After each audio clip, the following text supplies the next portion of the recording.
Hey everyone, welcome to Mountain Beast Mysteries. Got my good friend Doug Mackay with me yet again. It's been a Hey, while though. I'm back. Tonight we're going to be talking about Missing 411. And we're going to probably go I feel through like we're not really talking about Missing 411 because Missing 411 is the name of the book, It's the isn't name of it? the book. Yeah, we're just talking about missing people in national parks and stuff around Yeah, America. I guess that term Missing 411 gets tossed around Yeah. all the time just because it's super popular. Yeah, well, it's. And people know when you say Missing 411, they're Yeah. like, oh, it's going to be something mysterious and Yeah. unexplained. That's close enough to my face. Think that's close enough to my face? Yeah. Okay. Well, people have been going missing for a long time in national parks and also out of national parks. Well, people go missing all the time, Yeah. and there's a lot of reasons why. You got runaways, you got serial killers, you got, unfortunately, like sex trafficking, you got a multitude of reasons. Yeah. I mean, I could list all the other reasons as well, like uh, government ops capturing people who know too much, which Justin's on that list. So this will probably be a short series. We're going to Before, hear a knock on the door. yeah, before the FBI shows up and takes them away.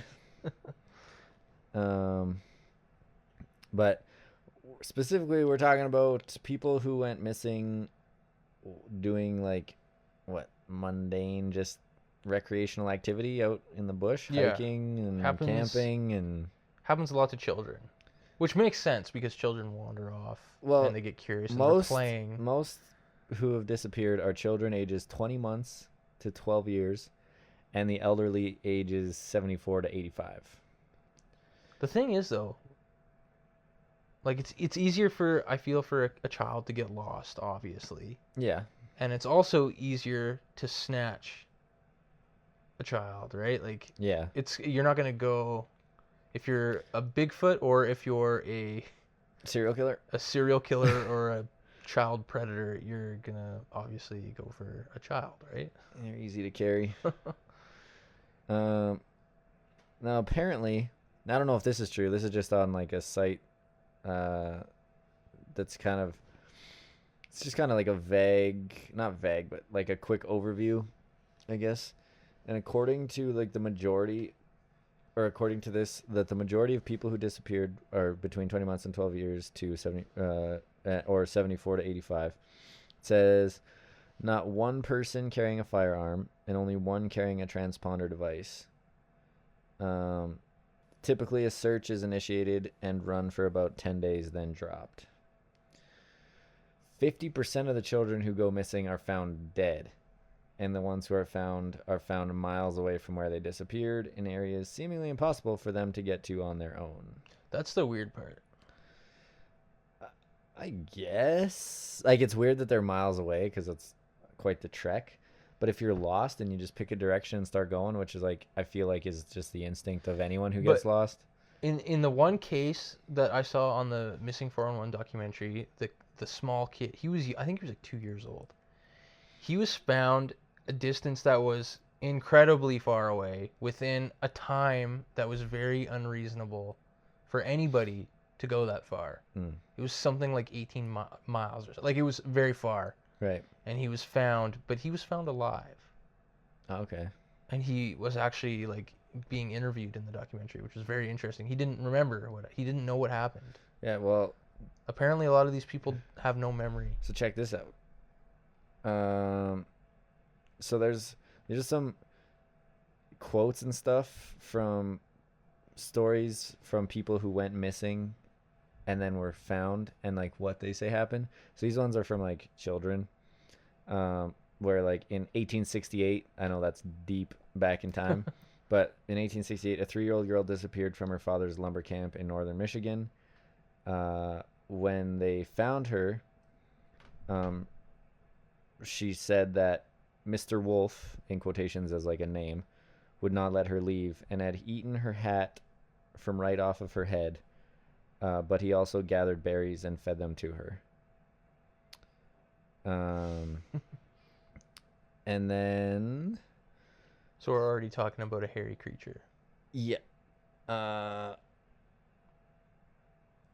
then there's let's see. Oh yeah, well even this says so. So they asked her, "Where's your hat?" She said, "The wolf ate it." She says, "Where's your gloves?" She said, "The wolf ate it." "Why didn't you call? Why didn't you say something when we called?" Girl said, "He wouldn't let me." And then they asked, "Did you get anything to eat?" And she said, "The wolf brought me berries in his hands." So what kind of wolf has hands, you know? Bigfoot. That's what I'm talking about. Those are bold words coming from you. Yeah, well, you know, it's kind of sarcasm, but whatever. Okay. So Pallades, God damn it, Pallades, Pleiades? Paulides. Every time we record something, you butcher the names. It's so bad. Yeah, because names are names, and you know, I just read them how I see them. Anyway, in Missing 411, there's several stories of kids being taken by bears that supposedly like coddle kids, feed them. But it's weird because the girl said wolf and claimed it was a giant wolf. But yeah, relate. Yeah. Or they don't know things. well, I right? mean, it's 1868. You think young, teach them young. Like that's a bear and don't go near it, and that's a wolf and don't go near that either. Yeah, but if you can't really, a kid can't explain what a Bigfoot is, right? Well, no. Especially back then. And then you have like other ones like Lillian Carney. What year? This looks like December 20th, 2014. Wow. Yeah, so Lillian was from, oh God, I don't even want to try saying that name. Masartes, Maine, which is 15 miles west of the Canadian border. She was 6 years old. She went missing. Oh, what? Oh, this is from a book that was published in December 2014. It happened August 8th, 1897. Oh. Of course, at noon. Lillian and her parents went blueberry picking because, you know, good times. She went missing. She was missing for 46 hours. And apparently she claims the sun shined the whole time while she was in the woods.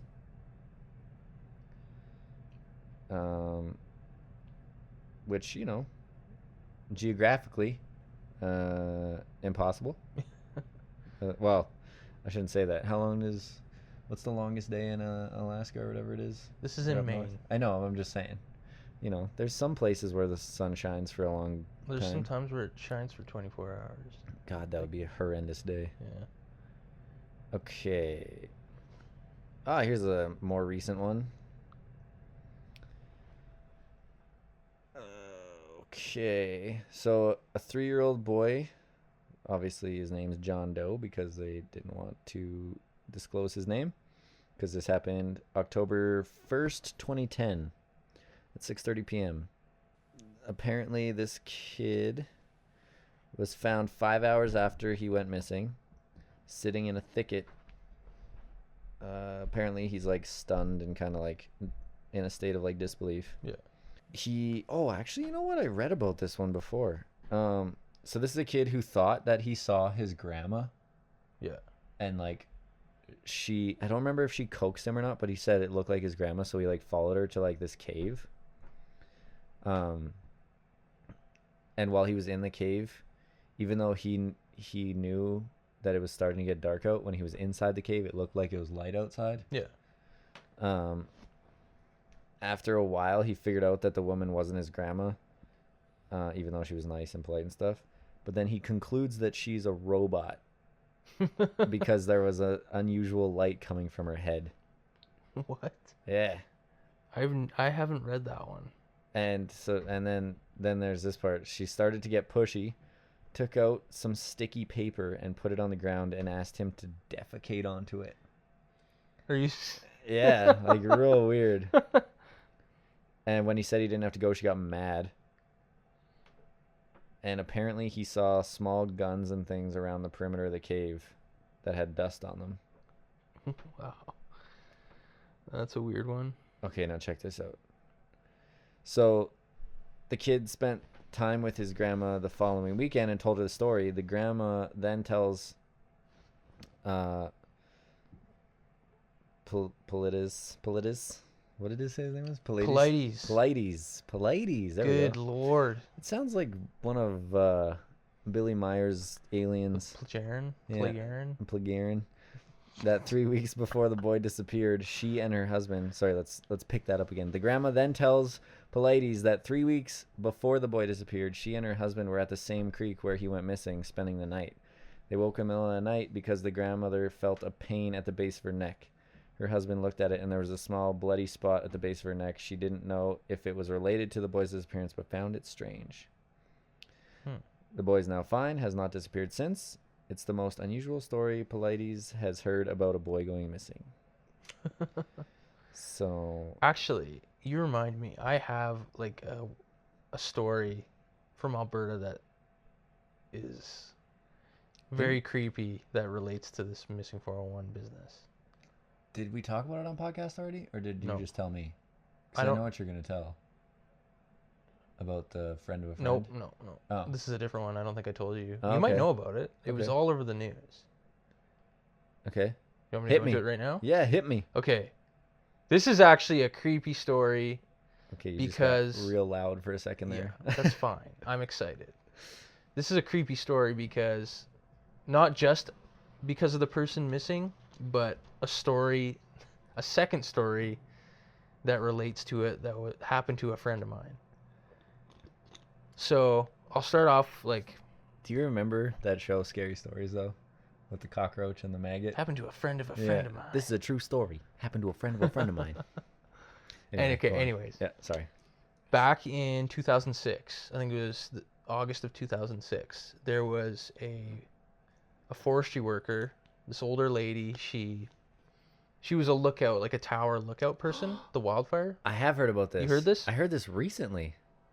Maybe I did tell you about it. No. I had listened to another podcast that was about it not too long ago. This is this is creepy a weird story. because this is very close to home, and like I worked in wildfire, and you know we would always go and maintain like the tower sites too in the winter, like in the Whitecourt area. But anyways, Hinton, like the wildfire training centers in Hinton for Alberta, so I've spent a lot of time out there. But anyways, this lady had been working this tower for many, many summers, like a long, long time. It was like her home basically. And these towers are set up where there's like a cabin, and then they climb up the tower every day to work, right? Yep. But anyways, I think they found out she was missing because she didn't check in, because you're always constantly in radio contact with the command center. Mm-hmm. And yeah, she didn't check in, so I'm sure people went to investigate, and she was gone. And like the kettle on the stove was still like warm. Stephanie Stewart. Yeah. That's her name. So Yeah. she was an older lady. Just as like a quick shout out, I heard this on a podcast called the Thinking Sideways podcast. It's, I don't know what episode number it is, but it's called Disappearance of Stephanie Stewart. But yeah, go on. It's a really, really creepy story. It's real weird. Yeah, they determined that there was no signs of any kind of struggle, but it was just very strange. It was almost like she just vanished basically, and they kind of assume, like the RCMP assume, that she was kidnapped. Well, because she went missing in 2006, right? Yeah. So there's like this weird link, and in my mind it's kind of a far stretch, though it is kind of coincidental that like in 2010 a couple was murdered just a few miles away from the post or whatever. In 2010? Yeah, so 4 years later. But if Really? yeah, I did not know that. That's creepy too. yeah, so like if you know, let's say it's like an active serial killer or something like that, that's one theory about it. But once you hear my other part of Yeah, the story, yeah, you're I gonna know. be creeped Go out. on, dude. I'm already creeped out. People going missing and stuff. I know. don't like that. I'm creeped out right now thinking about this story because it creeps me out every time I talk about every it. time you go out into like the bush, I'm just like, well, guess that's the last time I'm seeing him. Okay, well, this is the weird thing. She went missing in 2006, and in 2010, I was working in Jasper What? National Park. Why you gotta say that number? What? 2010. I was just talking about that. This is why I'm getting more creeped out now, because in You 2010, crying yet? I was working in Jasper National Park as a raft guide, as a river guide, right? Yeah. I remember that, yeah. Yeah, and this was in between my years of college for like adventure tourism. And another buddy of mine who I was in school with, we were taking the same program. He was working in Hinton as a junior forest ranger leader. So they're like involved with like the wildfire thing as well. They usually stay at the fire bases. They were I'm not sure how it's set up in Hinton, but I remember when he was telling me the story, my friend, he came to Jasper for my birthday.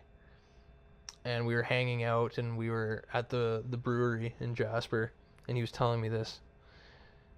And he was like, dude, I got like the craziest story for you. It is so creepy.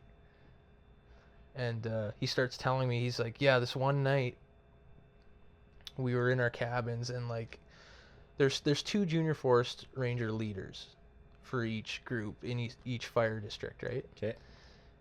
And the two leaders share a cabin.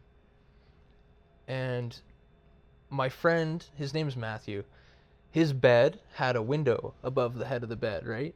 Yeah. And the other leader was across the room in another bed.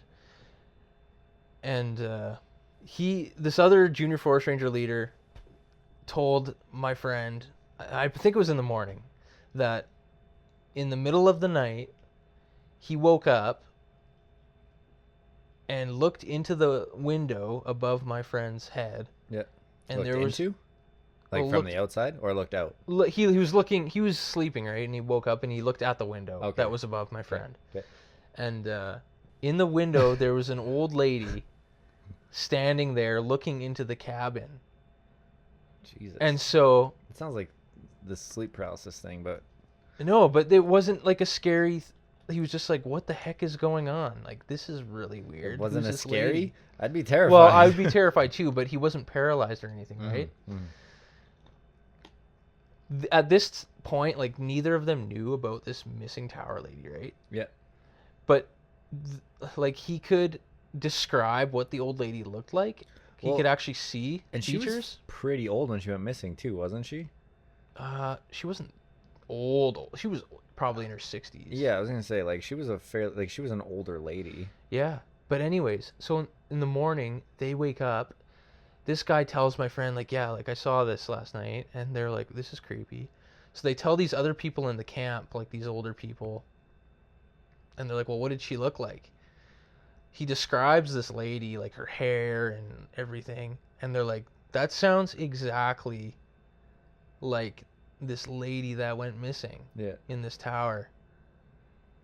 And so they like, that's creepy. Yeah. That's incredibly creepy. See that may be hinting that she's just like out in the bush somewhere, like, which is living. Very weird still. Yeah, well, yeah. And I'm not saying that's normal. Makes sense why she would be looking into the cab, like she's around the fire base, or I don't know, like, yeah, just weird. Very weird. Yeah, so what I was gonna say, what was I gonna say? I lost it. So she went missing August 26th of 2006. Yeah. Dude, she was 70 years old when she vanished. That's crazy. And the weird thing about that is that the people that were killed just a few miles away so you probably might have heard about this guy. He has a really easy to remember last name. His name is Travis Vader. I've heard of that I'm name, pretty sure. Yeah, so, because I remember reading about this guy in the newspaper and stuff when he went on trial for second-degree murder, because he killed an elderly couple in 2010, just a few miles away from where this Stephanie lady went missing.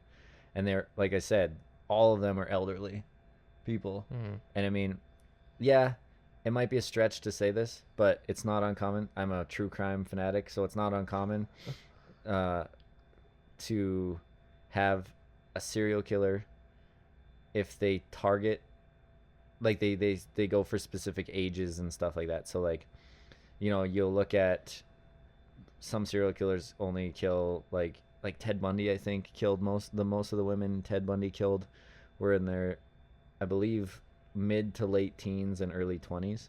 They kind of stick to like a certain specific. So like, you know, you're looking at 3 elderly people who 2 were found murdered and 1 is missing, all within like a small area, you know. Could be a coincidence though. Could be. I just 100%. can't explain like my definitely. friend's story. Yeah. That would turn his story into like, oh, we saw a ghost.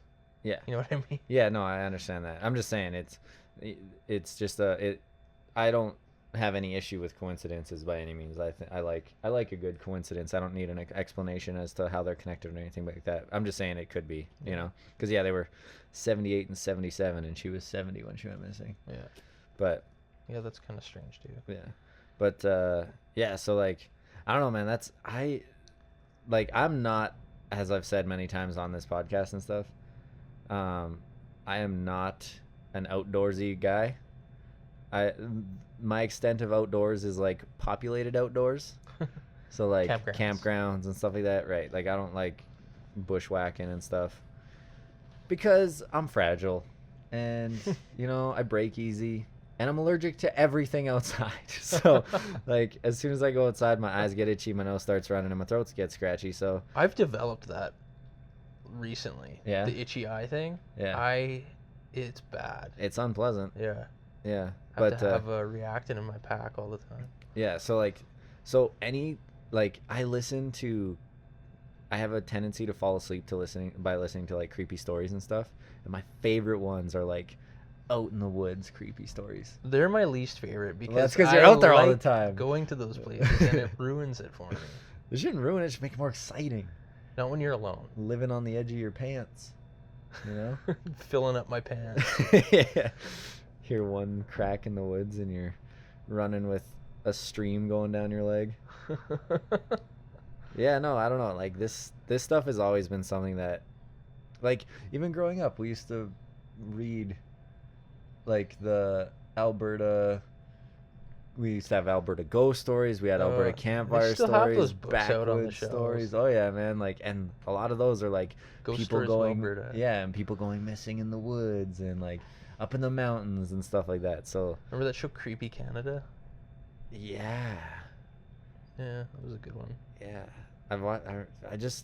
there's like it's so interesting. Like all this stuff is so like interesting, but yeah, like legitimately terrifying. Like this stuff creeps me out more than anything else. And like, I'm not, obviously, as I'm sure anyone who's listened to any of these knows, I am the annoying skeptic when it comes to like paranormal stuff. These things aren't creepy to me because I think they're like anything paranormal. They're creepy to me because it could easily happen to me or anyone I know. That is the creepy part. Yeah. And like, every time because we're in a country that is the majority pretty much of is just like backwoods. Yeah. Like, there's a lot of forest. Mountains and forest and stuff. And then and it seems to be like a Canadian pastime, just be like, let's just go hang out there. Yeah. You know? I don't know if it's because I'm hanging around with you too much, but every time I go out now, I always think maybe like this is the last time. You know, like those things do pop out in my head. Like maybe I'm gonna get like taken by somebody or something. Yeah. Well, I freak myself out very easily when I'm alone. Your fans are gonna hate me for instilling that in you. I know. if that's my fault. But you read that fact there that like no one's been taken who had a firearm. Yeah. And you just sold all your guns. I didn't sell all of them, but I got rid of a few because I have too many. But the last trip I went on, I didn't bring a gun because I just didn't want to carry it. Yeah. Lucky. As soon like I'm fine during the day, nothing really bothers me. Yeah. Unless it's like a bear. But as soon as the sun goes down, my world just flips upside down. Oh. Yeah, no, like I don't think you're afraid of the woods then. I think you're afraid of the dark. I am afraid of the dark. What else we got in here? I hate not being able to see my surroundings That's fair. and having Or my only seeing senses. a certain limited. distance, and then it's just like pitch black. Yeah, And then you start hearing that part shit. of your brain that like remembers every scary movie and every scary story you've Oh, ever yeah. heard, and you're sitting there looking into the pitch black, and you're like, just beyond where I can't see, I'm there's bad some for sort that. of demon thing looking back at me, just like sharp teeth, red eyes, like big hunched over, like staring at you, breathing heavy, drool coming out of your mouth, and you're just like. And that's what you picture in your head, and you're just like, I'm pretty sure there's nothing there, but I'm also like 10% sure that that's there, and that 10% is winning right now. Yeah, somehow the odds are Yeah. in its favor.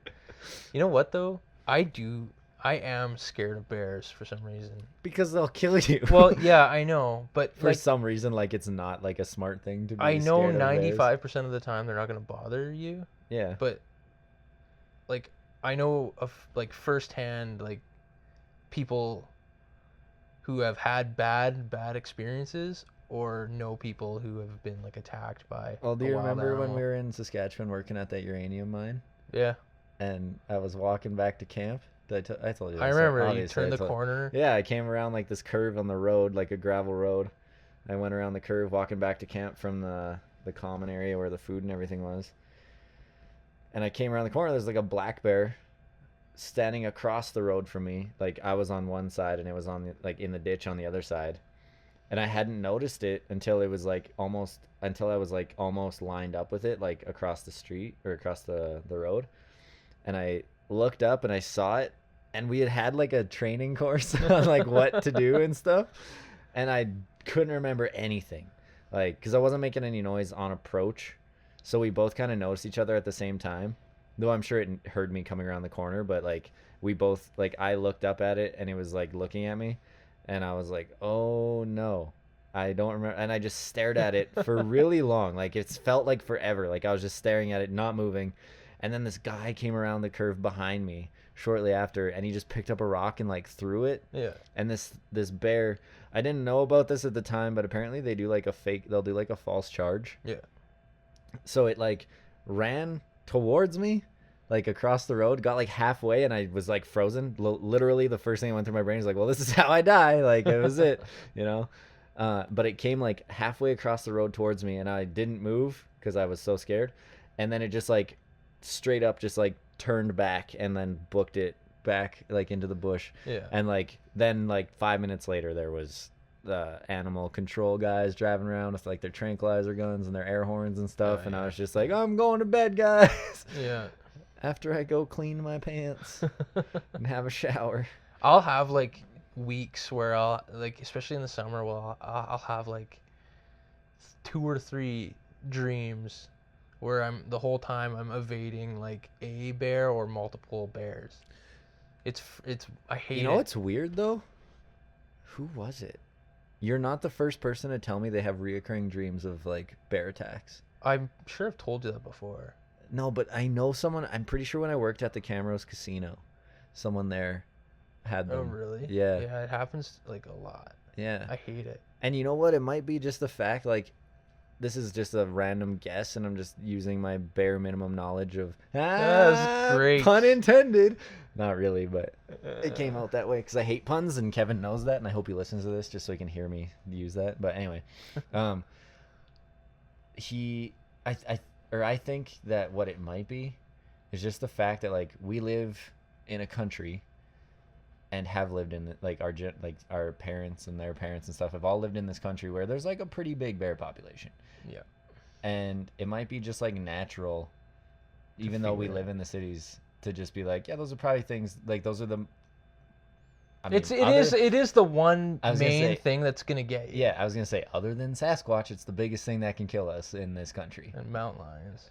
Bears are bigger though, but I'm saying like. But there's been cougar attacks, Yeah. so we don't know if there's been Sasquatch. Yeah. Yeah, but that's what I'm saying is that like bears, as far as we know, are like the Yeah. biggest beast out there that's Yeah. gonna like murder you. Yeah, it's like a primitive beast. Do you remember? Okay, I don't know if this is an urban legend or not, but I remember hearing this when like camping when we were kids, and I don't know if you heard it or not. Do you ever remember hearing the story about like a 70-something-year-old dude who was fishing and he got attacked by a bear and he fought it off with like a 2-inch pocket knife? Oh yeah, that's a true story. That is? Where did that That's a happen? real story. It happened in Alberta somewhere. That's I'm what not, I I thought. don't know where. That's crazy. Like he Yeah. stabbed it like how many times, and like it's like at 70 some years old, man. Like I'm 26. I'm turning 27 this year. Yeah.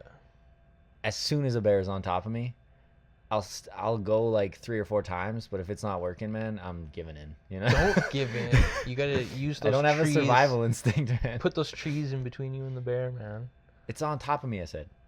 Don't let it get on top of you.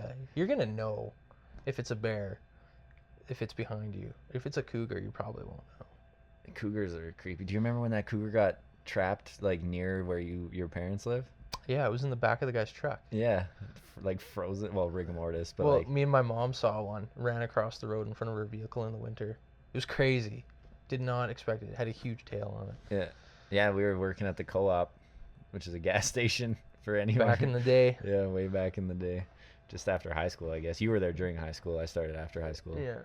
But once I got my truck, and then yeah, we were pumping gas, and all of a sudden this like truck pulls up, and he's like, "You guys want to see what I got today?" He had like a box cover on it, and he popped the thing down, and he's like, "Take a look in there," and it's just a dead Massive cougar. dead cougar just lying in there. Yeah, Yeah, they're close. yeah. That's like just for perspective. That's like sake, 20 minutes that's west of 20 where we minutes are west right of, now. yeah, that's 20 minutes west of the city I live in. There was a man who was one of those lookout tower guys. No, this is in Alberta. He knew my stepdad. Like he was friends with him. Okay. And like when you work in these towers, you're allowed, like if you have a wife, they can obviously like stay in there and live with you. Yeah. And his Well, wife. that's nice. It's not like prison. Oh, it can be nice, but not in this story. Oh God. So. Did she murder him? No. The wife went. There was a river by the tower, and the wife went down to the river to do something. Clean. I don't know what she was doing. But she ended up getting like attacked by a bear. And she's screaming and whatnot. And her husband he luckily had a firearm, and was able to save her life basically by shooting the bear. That's so sketchy, man. I couldn't know. imagine getting an animal attack. Is so scary in my brain, like because like I've never even been attacked by a dog like wholeheartedly. I've had dogs like bite at me and stuff or like nip at me, and I play around with like dogs and start roughhousing and they start jumping on you and stuff. But I cannot imagine an animal, first of all, bigger than a dog, that is hell-bent on killing you and is using every ounce of like strength in their body to like Eat you. make sure you die. Yeah. Like that is so And there's scary. no reasoning with it. Like, please don't. Yeah. Please don't. I have kids. Yeah. Oh, where are they? I'm gonna eat Yeah. them too. Snacks, appetizers. Yeah. No. Like- Freaky. Animal attacks, especially like bear. I don't know. I was just about to say it feels like we got off course, but not really, because No, 'cause this animal attacks ties are in. a solid People solid get- explanation for a lot of Well, that disappearances grizzly and man. stuff. Remember the documentary? Yeah. That documentary gives me the creeps. Well, he was a little bit. He was pushing the limits. Let's say He he had issues Yeah. as well. I feel like he wasn't 100% all there. I don't mean that in like a derogatory way. I just mean like I feel like he was a little bit sick. Yeah. That's a common consensus Yeah. with And- that guy. But yeah, like he goes out to live with these like big, like what are they, Kodiak bears? They're grizzly bears. They're Well, brown yeah, but bears. they live in Yeah, that they're the area big that- Alaskan. yeah, and like so they're huge, big, like They eat well. yeah, and was his wife that turned on the It camera? was his when girlfriend. or his girlfriend that turned on the camera, but the lens cap was on or something. But Yeah. there's you can Recorded hear the audio. Yeah, of him getting like attacked in the middle of the night, like it like ripped through the tent or something, right? Oh yeah, it went into the tent and started Eating him. feasting. Like that's so messed And then up. they had to go and like they killed the bear and they cut the bear open and the body parts were in the bear. Yeah. This was like a rogue bear that was just one of those rare man killer bears. Yeah. Like they do exist. It was In- just like, hey man, I'm bigger than it, and it's easy because I know it's inside of this thing. Yeah. I see it go in there every night. I heard there was recently, my grandpa was telling me this, out in BC near the coast. There's a place called Bella Bella, not to be confused with Bella Coola. But like the people in this area were talking like, yeah, like these people have been hiking into this area and going missing and not coming back. And we don't know what is going on. And until a man, I think it was a man and his son, I think they were relatives. I don't think they were friends. They were out in this area. I don't know what they were doing, if they were hunting, but they had firearms. And they see this massive bear coming down the slope, and it's running. And it's running right for them. And it ended up charging at them, and they killed it, but the guy had to put every round he had in his shotgun into the bear, and it dropped like almost right in front of him. But they were saying it was like just one of these rogue man-eating bears, and they figure that these people that have been missing were killed by this bear. So it's definitely a legitimate cause for these people to vanish. Well, you just reminded me just with that description. Do you remember that? This is kind of off topic, but it's still an animal attack thing. Do you remember that video of the people hunting the man-eating lion? Oh yeah, I just watched that the other day. Charged at that dude, and he shot it like right before it got to him. Yeah, he was a nanosecond away from dying. Yeah, I bet you he peed a little. Oh, definitely. I did watching it. Yeah. Like, oh man, like that stuff is so scary, man. Like I just said it, but like just thinking about it, man, like it gives me the heebie-jeebies. Yeah, I get creeped out, especially around like in springtime and like late spring when I'm out, because I know like these bears are waking up. Yeah, and they're hungry. Actually, that reminded myself when I was like 9 or 10, we were camping out in Jasper, and there was like a special like interpretive presentation going on at this campground. Interpretive as in like interpretive dance? No, oh. It was just a program for like informational. Yeah. Okay. Anyways, they were showing how much urine a bear disposes of when it comes out of hibernation, because it's been sleeping all winter. Yeah. It was like they had this water thing set up, and they drained it to show you like how much piss comes out of this animal. It was mind-blowing. Like, does it all happen at once? I don't know. Like I'm assuming it does. They just get up and they're just like, well, I'm gonna be here for 20 minutes. Once you break the seal. Emptying. Oh, it was shocking. Not relative to the conversation at all, but it was interesting. Yeah.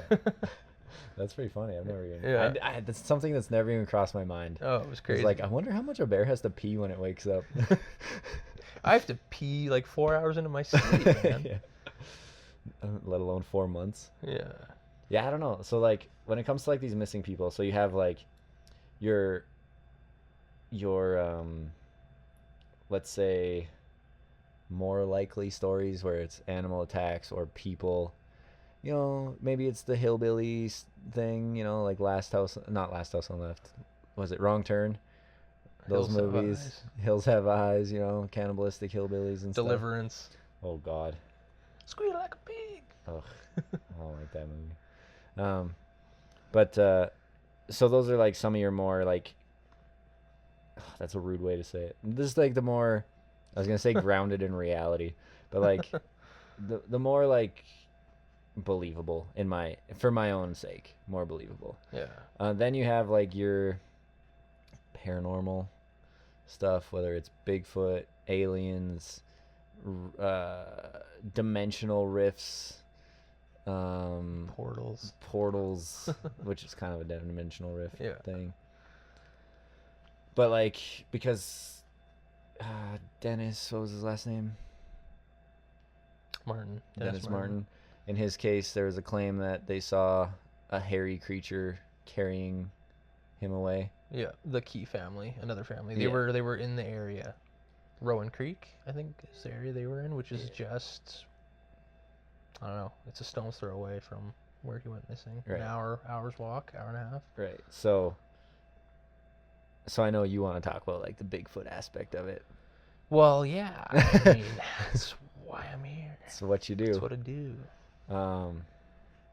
I've heard a lot of stories about people getting snatched or were in the process of, well, I don't know.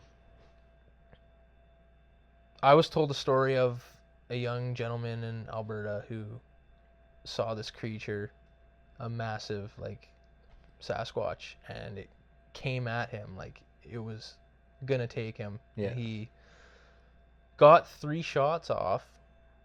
He was a hunter. Got 3 shots off, and the thing turned around, and he was able to ward it off. But it scared the, like, it always ends up scaring the people to the point where they don't want to recreate in like the outdoors anymore. Yeah.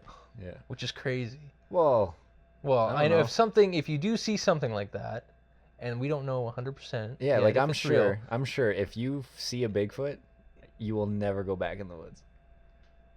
I think if I have a bad experience like that. Okay, yeah, if you get rushed by a Bigfoot. Yeah, if I just see them like playing with their Bigfoot kids, I'm not gonna be like, oh my god. I guarantee you won't be out there past dark though. No. There you go. So, yeah, this is all the First Nations legends too of kids and women getting taken away. Albert Osman getting taken away in his sleeping bag. Yeah, right. I remember watching your episode about that. Yeah. I don't know about, I can't remember which tribe, but I remember hearing stories growing up even from like native friends around here talking about how they were told if you're out in the woods to never whistle and stuff like that. Well, whistling is like a big thing apparently that the Bigfoot do to Yeah. communicate and to like let you know that they're there. Yeah. There's been lots of whistle like audio recordings taken and Right. So like there's definitely, it seems, I've said this before about like the legends and stuff and like mythos of like native cultures and stuff like that. When I say like that doesn't count as like like I don't want to say it doesn't count. It's just not like hard evidence. No. You know, but it is it's just it is a weird, I don't even think it's that weird really. It's anecdotal evidence, yeah, basically. It's just something that is a weird thing to when you connect it to some of the stuff, whether it is connected or not, when you connect it to like the Bigfoot phenomena and stuff like that, it is like a weird kind of. They still believe like a I lot know. of them, Oh, I know. especially on these reserves that are right by like Nordegg.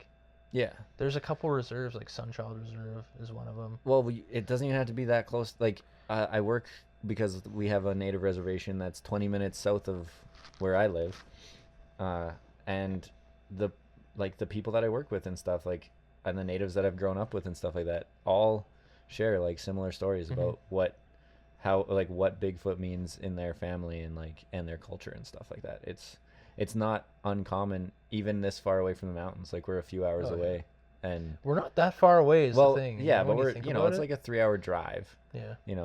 But like this, these are stories that have been passed down generation to generation throughout their culture and stuff. So yeah, it's definitely like, and the girl that I work with, actually, we were talking a little bit about it, just in like, we were running around trying to get food out to people and stuff like that. But we were just, while we were in the kitchen getting all the food and stuff ready, we were talking about it.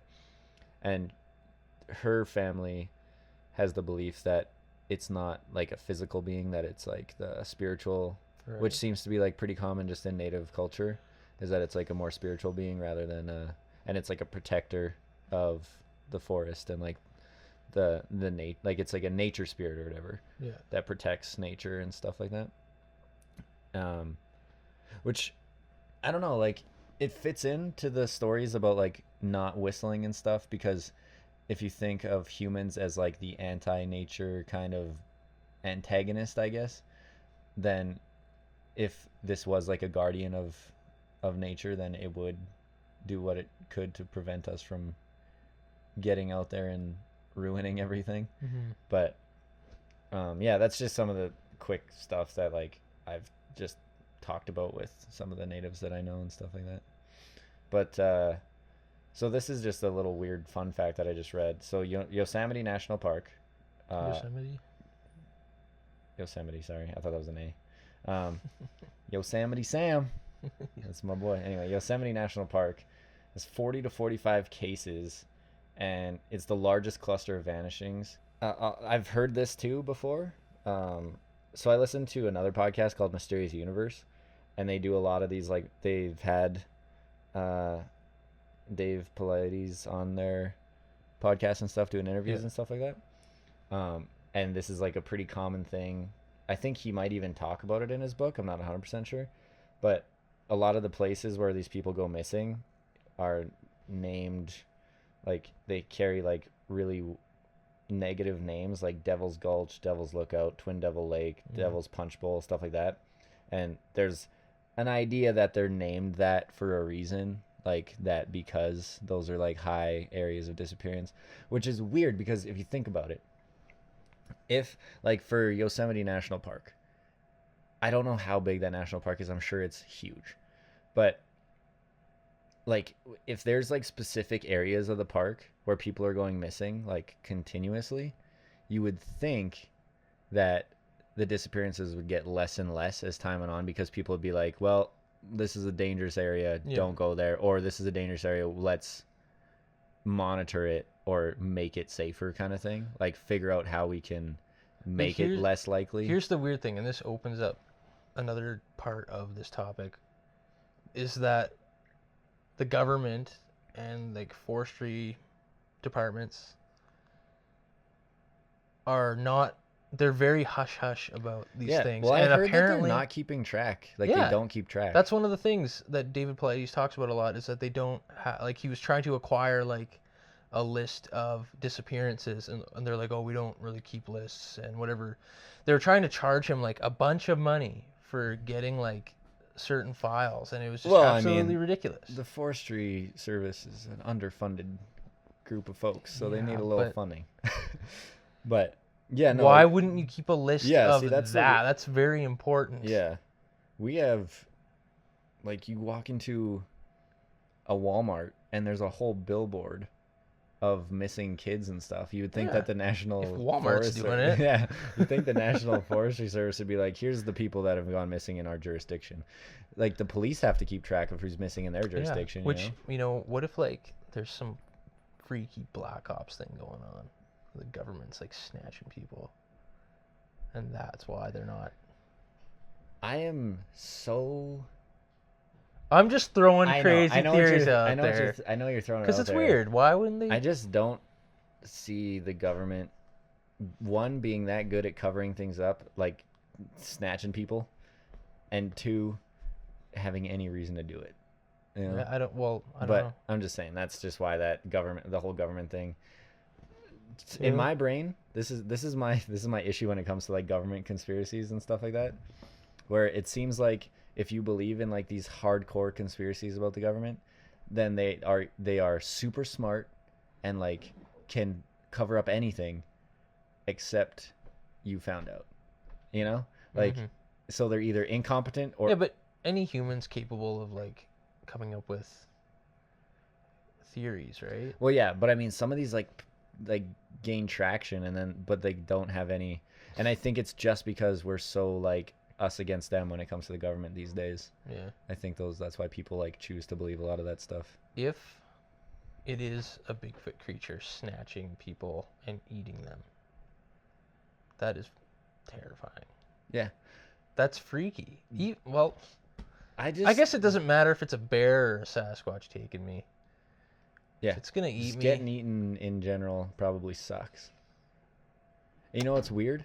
Now, I don't know. Again, at least a Bigfoot would have the sense to put some seasonings on me, like some pine needles, maybe. Make pine needle tea and sip it with your thigh bone. Yeah. But no, like, this is another thing that again, probably speaking out of turn here because I'm not a scientist or a biologist or anything like that, but I've heard that prey animals, when they are killed or are in the middle of being killed, then you know how like when we get hurt, our body releases I can't remember the name of the chemical, but it releases the chemical to like help fight the pain. Then you get like adrenaline and stuff like that all also like helps the pain and stuff like that. There's this, and that's just a natural body response. There's this idea or something that I heard that prey animals are naturally equipped that when they're dying, they get a sense of like euphoria because of the chemicals. Like their brain is just like, this is it, and then they just release everything and they're like, feel good while this happens. Because now I don't know, because I've never had a near-death experience, but do we got that? I hope so. Yeah, like I hope so. yeah, because death doesn't sound We're great. the number one predator right now, though. Well, yeah, that's because we're smart, though, you know. But we were a prey animal at one point. Oh yeah. Is it a big thing in the Bigfoot community that Bigfoot eat humans? I don't know if it's a big thing, but it's one of those theories. As like, do you think, like, if that's the case, do you think it's like a natural, like they see us as food, or is it like a self-defense thing and then just eat us because they're Why don't we ask Dr. Matt Johnson? let's not. But do you think, like, if that's the case of, like, if there is a Bigfoot and it decides it wants to eat you, is it deciding to eat you because it sees you as food, or is it deciding to eat you because it's hungry and it killed you anyway out of either self-defense or like territorial issues, and then it's just like, well, I gotta eat. I don't know. You know? See, here's the thing. It's hard for me to settle on like a theory. Yeah. Because I'm sure if a Bigfoot's capable of taking a human being and eating them, it's also capable of easily taking like a bighorn sheep. Yeah. Or any other animal. Well, I don't know, but those animals are hella faster than us, aren't they? I could drive right up to a bighorn sheep on the highway and grab hold of it and start riding. Yeah, but the bloody thing. But the bighorn sheep around here are accustomed to just swarms of human beings. I'm just saying, if like you look at a Sasquatch, it's probably going to be more than capable of hunting. Yes. If it is something, yes, right? Yeah. I don't know why it would feel the need to have to take and eat a human. Yeah. When there is an abundance, especially here in the foothills and in the mountains, of other prey animals. Yeah. Yeah. That they probably get a lot more from. Yeah. Well, I was gonna say, it's weird in my brain to think of to think of an animal seeing a human as food, specifically just because like we're the only creature that a prey or a predator would look at that has like weird multicolored, like we're wearing clothes all the time. Yeah. And like, so we're just like covered in like these weird colors. I don't know how most animals see, but it just seems like we would be the least appealing. I think animals are more scent driven. Yeah, but like, the thing. But you see, like, you know, it's a natural thing in nature for like prey animals to develop like, or even like, you know, venomous animals have markings that we can identify and be like, and a lot of other animals will be like, no, stay away from that thing, you know? Yeah. And then you have prey animals that develop camouflage, or like a skunk has like those big white stripes to be like, yo, back up kind of thing. Yeah. But like, it just seems like if a predator looked at us, we would be like the least appealing thing. Because it'd be like, what is going on with that thing? Yeah, but we got all these fancy smells. Well, yeah. But animals are curious. Do you think we smell good? Like, we smell good to us, generally. Most people. Well, apparently shower, Bigfoots please. Smell like rotten flesh and shit. Well, if you're basically eating meat and don't have a place to shower and brush your teeth, you know, they don't got crest out there in the bush. I was also thinking, like, chimpanzees and certain primates are cannibalistic as well. Yeah, but mostly that's due to territorial issues, though, and intimidation. That's not, so maybe that could be a thing. If Sasquatch is like a primate and we're going out into the forest, invading, that could be why. Yeah, that's true. Because, you know, you watch that Planet Earth documentary, and there is that one episode where those chimps are like, they're basically having a war. Yeah. Like a gang war. Yeah, and they grab a baby from the other clan and rip it apart and eat it. And that's definitely not from hunger. No, not at all. That could be why.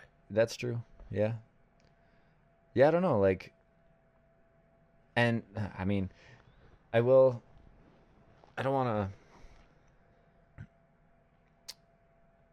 I'm not backtracking on anything I've said here. Like, when I entertain the idea of like what could be causing it, I am not. I decided when we started doing this episode that I wasn't gonna just be like, Bigfoot's not real, so don't even I've worry about it. noticed that. Yeah, It's kind of weirded I'm out by yeah, it. I'm entertaining more of the ideas because we've already had our Bigfoot Yeah. talk. Everyone knows what I think about it, and and if you haven't heard it, I'm not 100% a disbeliever. I'm just not convinced right now, but um, yeah, I entertain all these ideas, and I think that if what you think the Bigfoot is real, and is like more grounded in like our realm of reality, then yeah, there are some potential behavioral things that could explain why we have like the sightings and like the any stories and encounters that we've heard, like about people getting snatched and stuff like that. What do you think of like the more fringy? Okay, well, the fringe stuff, Theories. anything that has to do with like dimensional travel or like that they're like an alien creature that like okay, so here's one.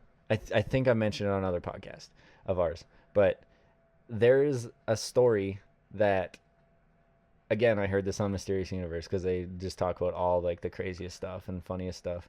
Yeah. But there was this claim that Bigfoot is actually, and it's funny because sorry, another aside here. So Mysterious Universe is an Australian podcast, and the reason I say that's funny is because in this theory, Bigfoot is a criminal species of alien that is sent to Earth as like Earth is like their prison kind of Right. thing, I've or heard their this prison planet, theory. which is like Australians were all convicts and Right. we're just like here you go, you get your own island. So that made me laugh just on that little connection there. But yeah, like that was a theory that I heard that like Bigfoot is like this criminal alien species where they were just like, what do we do with them? We're like, yeah, put them on Earth, like, you know, and like that stuff is so ridiculous to me Yeah. that it's not even it's funny, but it doesn't register as even remotely close to possible in my head. It's like this idea that they can like jump between dimensions, which is why they're so elusive, or like the idea that like one thing that I heard was that they have like a mesh, like their skin is like this thick, almost Kevlar type, but only like biological type of like Kevlar weave. Or like cloaking. Yeah, but like the Kevlar thing is because like, oh, no one's ever been able to kill one, and it's like, yeah, because they're bulletproof, or like, stuff like that is insane to me. Yeah. And No, it's I agree. yeah. Though like I am interested in like I don't know how I'd say it. The science of like I guess it's quantum physics. Oh, like dimensional stuff. Yeah. Yeah. It's interesting. I just Because don't... we know that other dimensions and other universes exist. Well, it's a theory. It's not. It's hard to prove. But I thought it was proven. It's not. Well, we know that there's other dimensions more than like the basic ones that we have. Yeah. But That's crazy. well, yeah. If that but- can be a reality. But I'm just saying that it's not like you can't go into a lab and just be like, here's all the dimensions. No, you can't. Yeah, and You like have to- so everything after the idea of there's other dimensions is just yeah. guess and theory and stuff. But if that it's possible that there's other dimensions. Yeah. Then stuff has to exist in those dimensions. Yeah, right? but it doesn't mean that just because there's other dimensions, like I don't think that dimensions are the same as I don't like I'm so out of school talking on this because I don't know enough about it, but like my understanding isn't like I think you think of dimensions as like the Marvel style or the DC style of dimensions Yeah. where there's like an infinite number and like there's everything's different in That's each one. a real theory. But again, it's not something that we can be like that's for sure how it is. Like no, if you there's so many things that we're unsure of. right, but in that. but what I'm saying is science. like just because there's other dimensions and stuff doesn't mean that there's anything that can cross them. But if there's other dimensions, there has to be. If they exist, there has to be things that exist in them. If there's a parallel dimension to ours, there's stuff that exists in it. What is so far-fetched of if things exist in dimensions that there is things that exist between them. Between them? Well, I don't know what would... I don't know. Because, so this is the hardest thing about talking about stuff like this. One, I really don't know what the hell I'm talking yeah, about. I was just This gonna is say. like, So I'm not a scientist. one, neither of us I'm are just- like quantum physicists or anything like that. Two, We can pretend for the sake of the podcast. two, as like as human beings who aren't like involved in that stuff and aren't like thoroughly educated on it, we simplify it in our brains, and then because like how I see dimensions is, I think how you see dimensions is like layers that are just like on almost on top of each other, and like Kind of, yeah. and like you how can my fan brain- them out a little Yeah. bit. Yeah. So like that's just your brain being like, well, here's how I would understand it. Yeah, but I already know that's not how Yeah, it is. but right? but you're saying like a parallel dimension. Like I don't even know what a parallel dimension means. It means a dimension that exists. Like, yeah, you're right. We better just turf this this topic right Yeah, now. we're not smart enough. If you came here for quantum physics, we're sorry. We failed you. I am so sorry. But so what were we talking about? You asked me about. Oh yeah, so like when it comes to all that like other like crazy fringe stuff, yeah, I'm not on board. I am happy, or I would be happy, to be completely proven that Bigfoot is a real thing and it's just like an unidentified species. I'd Yeah. be pumped. You know, anything more than that, any theories more than that, I'm just like, I don't know. Yeah. Because you start getting it to like a point where it's just like, how do you believe that? Like, you know, like I don't know. like I understand that there's people out there who do believe that it's like a The people who believe it's a creature that came from a planet as a criminal species, that I have a problem with that. Like, that bothers me. Yeah. I don't. Well, and then you have People like, are allowed to believe whatever they want, but then you got the Janu and don't the even get me. Traycon. Don't get me started on that shit. But so like his theory is that the Traycon, which is what we think of as like Bigfoot, are like I thought we weren't gonna talk about this we're not. guy. I'm doing a quick little plug for the next episode. But his theory is that the Traycon are, or sorry, not even his theory. What the Janu told him is that the Traycon, what we see as like the physical Bigfoot, is like an alien species that was sent here to mine the earth, And they hate people. and they hate people. I don't like knocking on people or anything or stirring up any drama, but I really don't believe this. Well, I have a problem with it. Like, it bothers me because he starts bringing religion and other stuff into it. And, you know, there's nothing wrong with being a religious person. It's just to me, okay, so from what I've you're seen, backing up a mystery with people's something- belief, like they're but it's so just so the not- thing to me, what it feels like, and I'll get into this more on the next episode, but what it feels like to me when it comes to that stuff is that he brings religion into it because it can be used to convince more people to believe what he's saying. Yeah. Because Yeah. religion, and again, if you've listened to me talk before, or even just listening to me talk about anything like this, you know, I'm an atheist, and I'm a live and let live kind of atheist. Like, if you want to believe in God or anything like that, by all means. But to me, what this feels like, just from watching a couple of his videos, is that he only brought the religion into it. Either one, because he's a believer and wants his belief to be right, Yeah. or two, because he knows that you can convince a whole bunch of more people to believe in A what whole bunch of more people. a whole bunch of more people, a whole bunch of people, or a whole lot more people. Sorry, grammatically correct there. A whole lot more people to believe what you're selling if it's based in something they already believe in. Right. And that's and he's knows people's minds because he's apparently a psychologist. a psychologist. This is That's what I don't like about it, is that there's a very good chance this guy's manipulating a lot of people yeah. Well, and buttering them up and selling them on this stuff. That's what I don't like. He can have whatever theories he wants, how crazy they sound, but it's just it appears to me, and I sense that he's Malevolent, yeah, and taking advantage. Yeah, exactly. Yeah. But so yeah, we'll get into more on that. I'm getting aggressive. I'm not an aggressive person.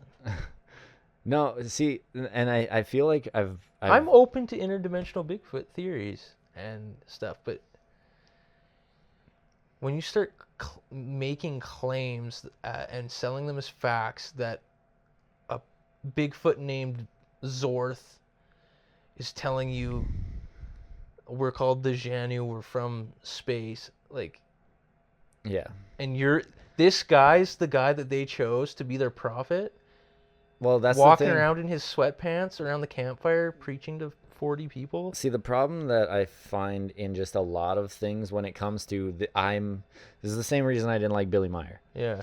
Because when you have these people who come forward as, I am the one that knows the truth, they came to me, you know? That's where I start going, you have a Messiah complex. I know. You want to be It feels like this guy has that. Like, you want to be that connection. You want to be the prophet, you know, the guy who came to the people of Earth and was like, I know what the greater beings know, like, have told me, and like, this is straight from the horse's mouth, you know, I speak the words of God, stuff like that, like, or I speak the words of our Creator, whatever you believe, like, that to me immediately is either, and so I say the Messiah complex because that's a legitimate mental illness. Yeah. But when I say it, the Messiah complex is more like, what I intend to say is more like an ego trip.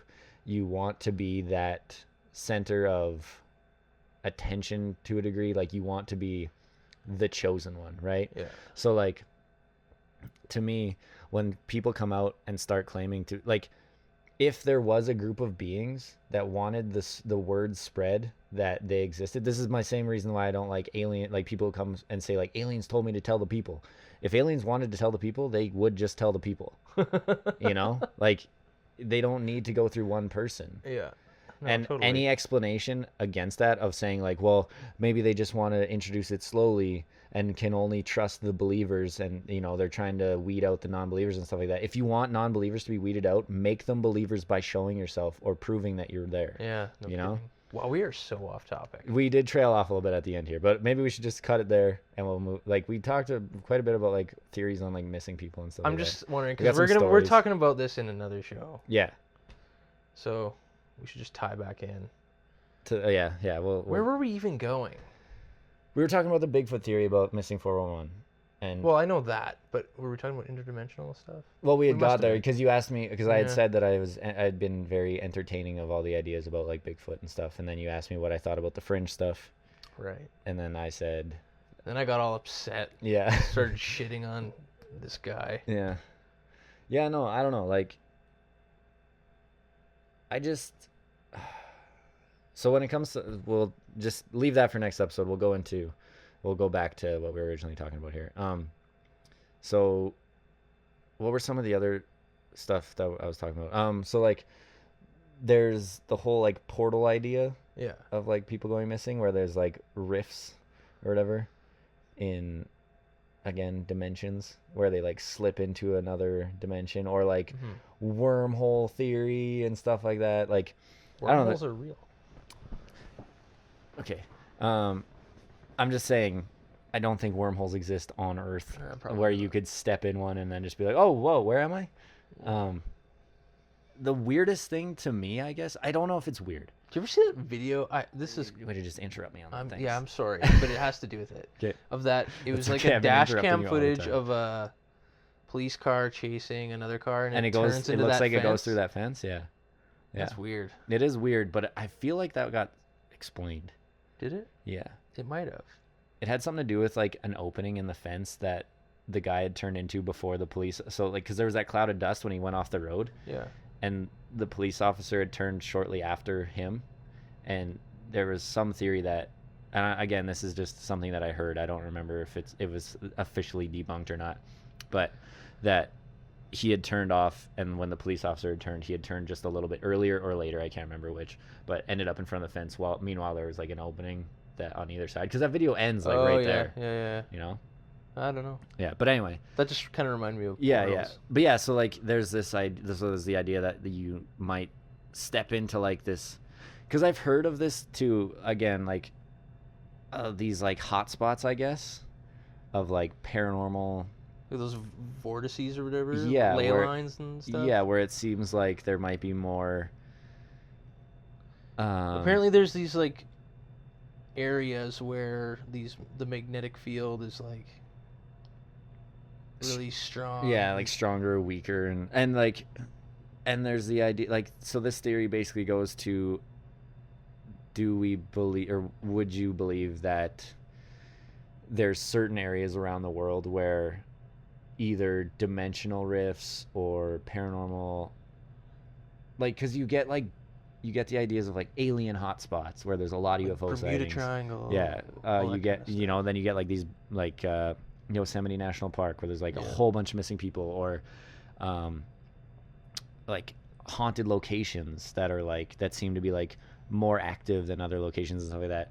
So it's like this idea of like, well, maybe there's just certain places around the earth that are just a little more prone to that kind of activity and stuff like But that. maybe it's not like, I don't know if you imagine it as like a paranormal type thing, but maybe it's like a scientific thing where there's Well, just if a it was- weird thing, like, and it would have to do with physics again, like quantum physics. See, for me, I think my belief, I guess, in, or my, like, what, again, man, I am so uninformed on this topic. Like, I know very basic physics. We're Like, gonna have to watch some like Carl have to Sagan stuff. educate ourselves. Like, I know very basic physics when it comes to, like, I watched Cosmos with Neil deGrasse Tyson, and I took a physics class in high school, Yeah. which I barely passed. I Like, read Wikipedia. yeah, so, like, for me, I'm very uneducated on this topic. What quantum physics and stuff like that makes me feel is more like the sci-fi version of things, where you get where like that stuff can happen, but it only happens outside of like an atmosphere, like in space. You know, where there's I don't less. think that is But the reason a variable that. but the reason I think it's a variable is because on Earth, you have more. But like, the Earth is in the universe. yes, but it doesn't matter. but there's more things on Earth, like, so like you have, like, if you're out in space, there's a lack of certain forces that we have on Earth. So like, there's a lot of other forces. Though. yeah, but I mean, like, again, like, The problem is we don't really know a whole lot. Like, I'm not talking personally. I'm talking like as a species. yeah, well that we know of. I don't know. We Yeah. don't read enough God, about they cover it up all to- this stuff. They don't cover it up. How much would it suck though if you slipped into one of these things and then had to live your life in wherever you ended up? You probably, knowing the universe, chances are you probably end up on a planet that you couldn't even live on. You get there and be like, It's just a prehistoric volcanic like. yeah. It's I don't got a know. CO2 atmosphere with 0% oxygen or nitrogen. Or I guess well, yeah, just straight CO2. You could walk through this portal, and when you come through the other side, your arms hanging out of your head, and your body's all. Well, it depends how a portal Mis- works, right? Yeah. If a portal if a portal deconstructs you or not, you know, if you step through it and it's just that you stay whole but you end up in a different place, then chances are you're not going to get messed up. The idea of teleportation is that you get molecularized and then transported and then Yeah. rebuilt, and that's when you would end up with, like, you know, a nostril a little too high. I always think of it as like little things where you would notice it but no one else really would, where you'd That be would like, bother me yeah, to the point where of you're like. where you're like, my eyes used to be like perfectly lined up, and now my right eye is like a quarter of, like, an eighth of an inch just higher, and you Oh, see it but no man. one else does, and they're like, dude, you look fine. You're like, no, I don't. Something's wrong. That would suck. That would really bother me. But yeah, so there's that theory. There's, I don't know, that the kid calling the lady that looked like his grandma a robot leads to like alien theory, where, you know, a high area of abductions. Yeah. The reason, so again, I'm not a big believer in like extraterrestrial visitation and stuff like that, but if I do entertain that idea, it makes more sense to me that you would abduct people out of a national forest where there's going to be less people to witness it. I agree with that. That creeps me out, man. Seriously. Yeah. But that makes sense to me. Like, it never really, to me, like, you know, you get these stories about guys who are like, yeah, I What was I his live in name? New York. Travis Walton? Or the Fire in the Sky guy? Travis something. Walton sounds familiar, so it might The be. Waltons? The Waltons. I don't know. I have the movie here. Can't but remember I the guy's remember. name. But anyway, That was in the forest. yeah. And like, but you like, you know, you get these guys who come out and they're like, yeah, I live in upstate New York. And Yeah, he or took not- me right out of my apartment, right through the window. Yeah, like I live I live right in Manhattan. And yeah, just got abducted by aliens. No one saw it. No one heard anything. Did you know I have 30 cats? Yeah. Well, okay. Did you hear about this? I don't know if this is just a joke article or if it's legit, like a story, but some guy in the States somewhere is selling his ranch because he claims he is tired of the alien activity there. He's had to Oh, yeah, I heard that. He had to kill 18 aliens with a samurai sword. I read that. Yeah. Now, There's also like the Skinwalker Ranch as well. Yeah. I was going to say Skywalker Ranch. well, that's down there too. Yeah, that's down there too. But the Skinwalker Ranch is like, I would love to just check it out, man. see, I love, even though I am not a big believer in stuff like that, skinwalkers, just in general, like that, Just the that myth of creature. it. Like, you like it. Eh? Yeah, I love it. It's one of my favorites. Well, And the that's idea- kind of related to the Bigfoot thing too. Yeah, but like, I don't believe it. I just think it's a really good story, and like, and that's one of the reasons why growing up I love the Bigfoot stuff, is because like they were awesome stories. And when I was growing up, yeah, I was like, Bigfoot's gotta be real, man, you know. But I still love the Bigfoot stories. I still watch like all your videos just because I'm like, oh man, I like watching like the clips and I like hearing you talk about all that stuff because it's interesting and it's good. Like it's entertaining, you know. Yeah. But when it comes to like the alien abduction theory, for sure, I would be more likely to believe, like even Betty and Barney Hill. Yeah. They were out. That's a great one. Yeah, they were out on like country roads when they claimed to their abduction because they were on a road Of course, trip. it happens in places where you're already like, oh, it's kind of quiet and creepy out It's here. kind of creepy out here. Hey, what's that light in the sky? Yeah, like, but that makes sense to me.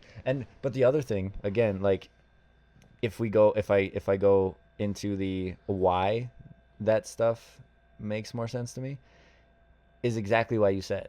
It's already creepy, and you're already on edge. So like, even if I'm not talking about an actual alien abduction, those are the places where you would set it because you're naturally more on the alert out there, where you're just like, man, anything could happen out here, you know.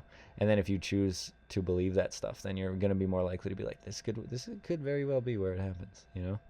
So what about the distances traveled? Like, when they find the body, Well, they're okay, so far away. I forgot to mention this. I was thinking about this earlier, and you just reminded me of it. I heard a story about a guy, I think it was on Mysterious Universe, where they were talking about a kid went missing, as far as I know, wasn't found. His body might have been found. Oh man, I can't remember. I don't think he was found, but they found his clothes neatly folded, like a few miles up this mountain. Like, I think I read that too. yeah, and they just found his clothes, but never him. But his clothes were like folded nicely, and he was like up a mountain, like he wasn't going anywhere. That is the kind of stuff, man, that makes me not want to ever go into the woods again. This whole podcast is, if you ever decide I to didn't think retire, I would be so creeped out from doing like a podcast about this. Like, dude, you spend how much time out there? It I makes know, sense. that makes my odds a lot better of getting picked up by something. I didn't mean it like that. I just meant it makes more sense that you'd be creeped out because your whole channel is spent, like a lot of your stuff on this channel is you out in the bush. You know, yeah. Well, when I'm out there, I'm already like on edge. I think that's just natural. Even when I It go is camping, natural, you but know, then- you have the bush to your back when you're sitting around a campfire, and you can sit around a campfire with 20 people, and throughout the night you'll be able to count how many times everybody looks over their shoulder back into the bush. It's just like a It's just- natural. Yeah, you just got to thing. make sure. I'm a very what if kind of person. I always like, in the moment I'm like, yeah, everything's great, and then you get home and you start thinking about it, you're like, man, what if it wasn't as good as it was? Like, what could have happened? You know, Yeah. I have that mindset sometimes. Like, I give myself anxiety attacks thinking about stuff like that sometimes. Sometimes I do think I'm really dumb for going like alone. Well, You have like you're But no one- educated in it though. You know, like Yeah, you know but- what you're doing. I know, but And you set up, like- there's elements that aren't within my control. Well, yeah, but like you always tell everyone where you're going. Like you're not just like, all right, guys, I'm leaving for the weekend, and then you just disappear. Like everyone, your mom I knows, did that this I know. weekend. That's well, you told me where you're going. Yeah, I told you, but Yeah. I guess. You know, it's not like you're just like, I'm going out for milk, and then you just like decide, you know what, forget gonna milk. keep I'm going to driving. the mountains. Yeah. Like I've done that before. went out for milk and then just went to the mountains. I didn't go out for milk. I went out for something. Oh. Just on a whim, decided to just go. Yeah. See, like I said, I'm very less outdoorsy than you. I have to plan weeks in advance when I'm going out, just so I can prepare myself mentally. I feel like if I didn't know all these stories and I didn't like poke around as much, I wouldn't have as much fear. Fear is healthy and 100% natural. I know, but It's there man, to keep you alive. That's true. It's your natural instinct. The natural emotion of fear is there to So I shouldn't fight it. tell you, hey, this is a sketchy situation. You know you're in a dangerous position if this is happening. Now for a guy like me, who grew up with like anxiety and stuff like that, that's the overactive fear response. Yeah. Where I get it for no reason. You being out in the bush and like being like thinking about, hey, there might be like bears, or if a Bigfoot is real, it might be out here and it could kill me, or wolves or cougars or anything like that. Your brain evolutionarily is going to be like, yeah, we don't like those things, so probably don't hang out here. Yeah. But I don't know. I think it makes sense to be afraid out there. I just think that one of the reasons why humans are so advanced is because we found out that we can ignore our fear to progress. Mhm. You know, so you go out there, and you might feel a bit afraid, but you still poke around a little bit and investigate, just because I'm pretty well equipped to deal with whatever comes my way. Naturally, I know what I can handle, and I know, like through education, what I should and shouldn't do in situations where I might be in danger.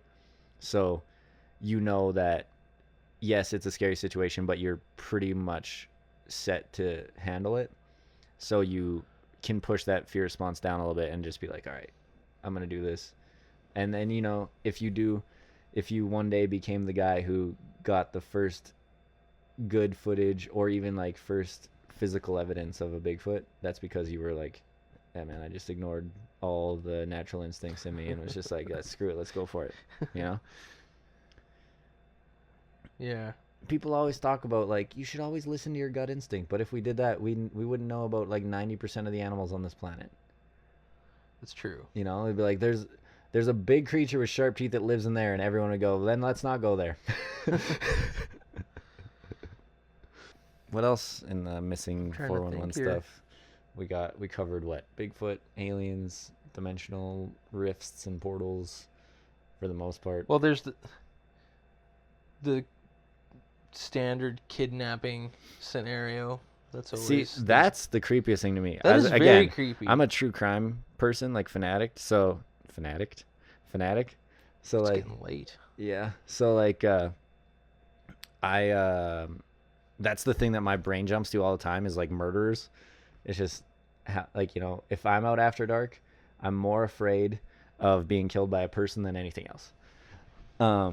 Because I feel confident that I'd be able to kill someone if I had to. I'm not saying that like I'm a psycho, but I'm not like a small dude. no, you're a burly, And hairy fella. usually when I'm out and about, I have See, a gun. out and about, you're not walking around town with a gun. No, I mean like out in the woods. Yeah, but so what I'm saying is like anywhere. Oh, I thought you were talking about like out in the forest. No, anywhere in general. I mean, if I'm out in the forest, I know I'm less likely to see people, unless I'm at a campground. And if I'm at a campground, yeah, I'm a little wary of the people around me. You know, I'm a little bit like, what are those guys talking about over there? They thinking about what time we're gonna go to bed? You know, like stuff like that. They've been sharpening those knives for a really long time. Yeah, you'd think they'd be sharp enough by now. Yeah, so like, because I'm a true crime addict and I listen to like murder podcasts all the time, that is where my brain immediately goes to. It's just like it's been trained into my brain to be like, people sometimes kill other people, and that's terrifying and messed up. But like, so that's if it's the case. Like, I can't, obviously 100% obviously, you can't say all of these missing people are one cause. It could be a whole bunch of stuff. Oh yeah. The least likely for them, just the mass number of missing cases, is that it's, I don't want to say least likely, but less likely than not. I don't even think that makes sense, but like less likely. I get what you're saying. Yeah, it's less likely that all of those people were murdered by other people. Yeah. Because even though I have like that natural idea of people kill people, I know it's not like a super common thing, just in the amount of people that are around. Yeah. You know, exactly. It's not like every second person you meet is a murderer or anything like that, right? But definitely some of those missing cases. The people would have to be like, oh, someone was murdered here once. I should murder someone. Yeah. You know what I mean? Unless you have like a really prolific serial killer in like one area. Like if all 40 whatever. And he's good at what he does. Like if all of those 40 whatever missing cases in Yosemite were all one guy.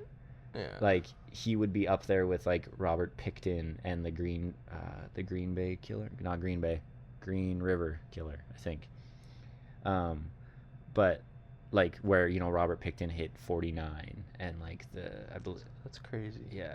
And that wasn't even in the bush. That was in a city. Yeah. Because he picked up a lot of women out of Vancouver. But yeah, like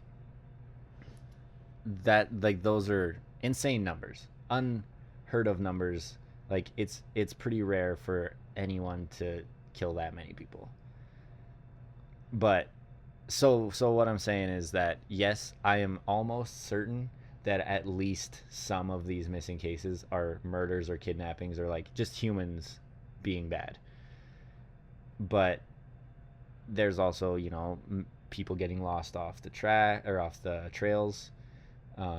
There's like animal attacks and stuff like that. A large number, when it comes to like the missing cases in national parks across North America, there is going to be a variant of between animal attacks, bad people just being bad, hiker like error or like misdirection, stuff like that.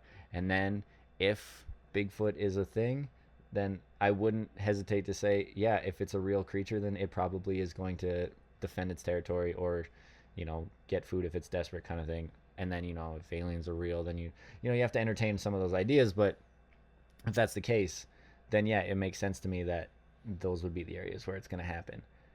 Oddly enough, I'm more willing to entertain Bigfoot and aliens than I am to entertain the idea of the government abducting people, which might be naive on my part, but yeah. But yeah, that's just my final thoughts on everything. I definitely think throughout North America, it's going to be a bunch of different things. Yeah.